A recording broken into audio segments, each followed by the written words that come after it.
السلام علیکم ورحمۃ اللہ وبرکاتہ۔ اردو بولو چینل میں خوش آمدید۔ معزز ناظرین و سامعین، آئیے چلتے ہیں ہم اپنی ویڈیو کے دوسرے حصے کی جانب۔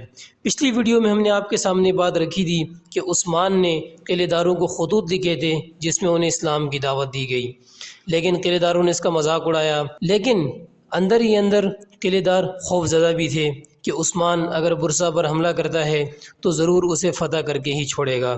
لہٰذا تمام قلعے داروں نے آپس میں مشورہ کیا اور یہ طے پایا کہ عثمان کو مکر و فریب کے ذریعے بلا کر قتل کر دیا جائے۔ معزز ناظرین و سامعین، برسا کے گورنر نے تمام قلعے داروں کے ساتھ مل بیٹھ کر یہ منصوبہ بنایا کہ مکر و فریب کے ذریعے ہی عثمان کو اپنے پاس بلایا جائے اور اس کا کام تمام کیا جائے۔ عثمان کے ساتھ اس کے اہم ترین سرداروں کو بھی آنا چاہیے تاکہ سب کا قصہ پاک ہو۔ قدرت نے ان کو یہ موقع بھی فراہم کر دیا۔ ایک عیسائی گورنر کی بیٹی کی شادی ہونے والی تھی۔ شادی کی تقریب قلعے میں رکھی گئی اور اناطولیہ کے تمام حکمرانوں کو دعوت دی گئی۔ عثمان کو بھی اس کے سرداروں کے ساتھ دعوت دی گئی۔ دشمن ہونے کے باوجود وہ با اخلاق اور ملنسار ہے، شادی میں ضرور شرکت کرے گا، یہ قلعے داروں کا خیال تھا۔ اسی لمحے ہم اس کا کام بھی تمام کر دیں گے اور پھر اناطولیہ کی سرزمین اور لٹی پٹی سلجوقی سلطنت بھی ہمارا شکار ہو جائے گی اور ہمارے گھوڑے کردستان، آرمینیا اور شام تک مسلمانوں کا تعاقب کریں گے۔ مشورہ طے پا گیا، تاریخ بھی مقرر کر دی گئی۔ اسی دوران ہارمان کایا کے گورنر میخائیل کوسیس نے دوست ہونے کے ناطے عثمان کو اطلاع بھیجی کہ برسا قلعے میں آپ کو دعوت دے کر قتل کا منصوبہ بنایا جائے گا، لہٰذا شادی میں شریک نہ ہوں اور کسی بہانے دعوت کو ٹال دیں۔ عثمان نے پیغام بھیجا کہ وہ مقررہ تاریخ کو اپنے سرداروں کے ہمراہ شادی میں ضرور شرکت کرے گا۔ اس یقین دہانی کے بعد عیسائی قلعے دار مطمئن ہو گئے اور حالت بیداری میں عثمانیہ سلطنت کے خاتمے کے خواب دیکھنے لگے۔ عثمان کی موت اسے شادی میں ضرور کھینچ لائے گی۔ ترک سرداروں کو ذبح کرنے کے لیے بہترین تلوار باز منتخب کر لیے گئے۔ بازندینی قلعے دار شادی کی گھڑیاں گننے لگے۔ بالآخر شادی کا دن آ گیا۔ بادشاہ، سپاہی سب جمع ہو گئے۔ شہزادی کو دلہن بنا لیا گیا۔ شادیانے بجائے جانے لگے۔ دولہا شادی کا لباس پہنے گھوڑے پر بڑے تسک و احتشام کے ساتھ نمودار ہوا۔ ان لوگوں کو صرف اور صرف عثمان اور اس کے سرداروں کا انتظار تھا جو کہ اب تک نہیں پہنچے تھے۔ اچانک گرد و غبار کا بادل اٹھا اور ترک سردار گھوڑے دوڑاتے نظر آئے۔ شور سنائی دیا، عثمان آ گیا ہے، عثمان آ گیا ہے۔ عثمان واقعی آ گیا تھا، لیکن کس حال میں؟ ہمیشہ کی طرح اس کے ہاتھ میں تلوار جگمگا رہی تھی۔ اس کا جواں سال بیٹا اورحان بھی تلوار تھامے ساتھ تھا۔ پیچھے پیچھے ترک سردار گھوڑے دوڑاتے نظر آ رہے تھے۔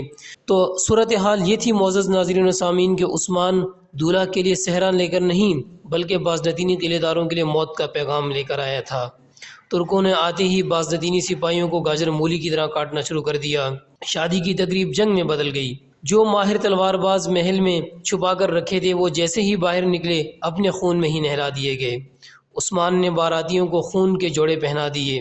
محل کے باہر تلواریں خون میں تیر رہی تھیں اور اندر شادی کے نغمے ماتم میں بدل چکے تھے۔ عورتیں زرق برق لباس پہنے چیختی چلاتی پھر رہی تھیں۔ اچانک عثمان گھوڑے سے کودا اور تلوار پکڑے محل میں گھستا چلا گیا۔ عورتیں کوہرام مچاتی بھاگ اٹھیں۔ اسی دوران عثمان نے شہزادی کو ڈھونڈنے میں کوئی پریشانی میسر نہیں آئی۔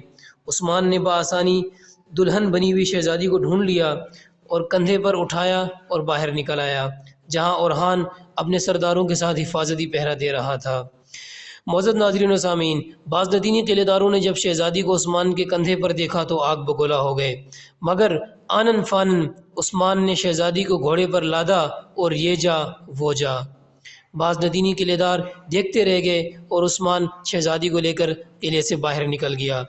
اورحان نے اپنے ترک سرداروں کے ہمراہ بازنطینی سپاہیوں کا نرغہ کاٹا اور انہیں موت کے منہ میں دھکیلتا ہوا باپ کے ساتھ بھی پہنچ گیا۔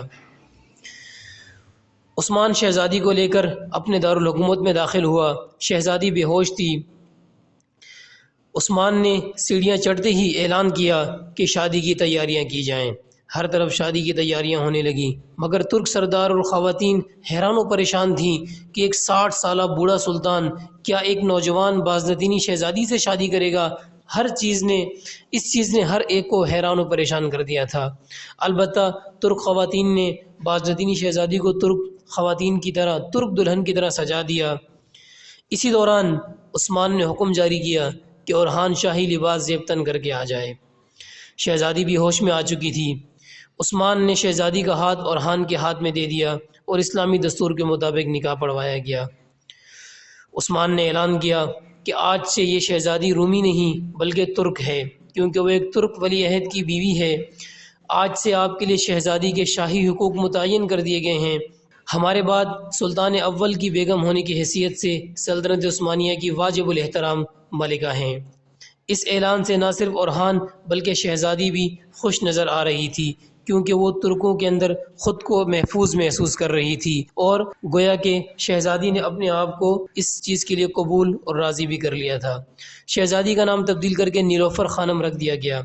یہ نیلوفر سلطان مستقبل میں سلطان مراد کی والدہ بھی بنی، جو سلطنت عثمانیہ کے تیسرے حکمران تھے، اور بے شمار فتوحات میں ان کا حصہ شامل رہا، جن میں سب سے اہم فتح ادرنا کی تھی۔ دریائے ڈینیوب کے کنارے پر موجود یہ شہر سلطان مراد اول نے فتح کیا تھا، جو کہ قسطنطنیہ کی فتح تک عثمانیوں کا دارالحکومت رہا۔ معزز ناظرین و سامعین، اس حملے کے بعد اب رومی قلعے دار عثمان کے بارے میں زیادہ پریشان رہنے لگے۔ اب برسا والوں کے پاس دو ہی راستے بچے تھے کہ یا تو وہ عثمان سے جنگ کریں یا پھر ہتھیار ڈال کر اپنے آپ کو سلطنت عثمانیہ کے ماتحت شمار کریں۔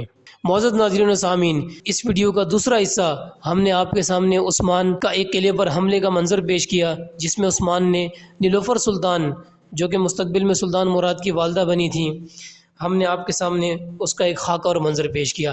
اگلی آنے والی ویڈیو میں ہم آپ کے سامنے برسا پر حتمی اور آخری فیصلہ آپ کے سامنے پیش کریں گے۔